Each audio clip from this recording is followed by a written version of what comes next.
Understanding, in order.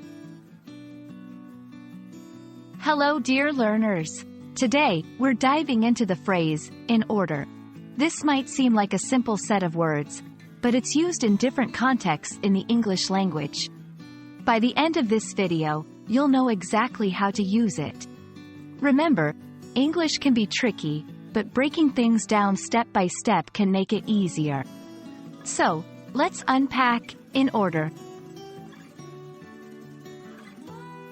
In order primarily means being arranged in a proper sequence or a correct manner.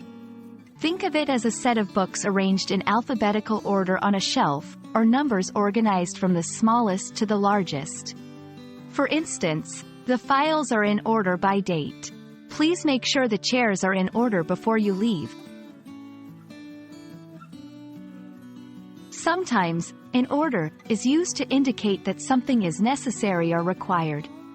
Examples: in order to bake a cake, you need some basic ingredients like flour and eggs. You need to submit the assignment in order to pass the class. Here, it's not about arranging things, but about a requirement that needs to be fulfilled. On some occasions, when someone says, everything is in order, they mean that everything is in a satisfactory condition or that there aren't any problems. For example, I checked the equipment and everything seems to be in order. She reviewed the contract and found everything in order. You might also come across this phrase in more formal settings. When someone says, a celebration is in order, they mean that there's a good reason to celebrate something.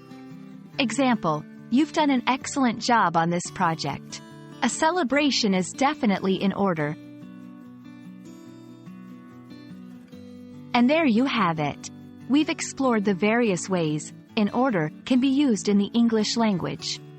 From being arranged properly to indicating a requirement, to assuring that things are okay, and even suggesting a celebration, this phrase is versatile.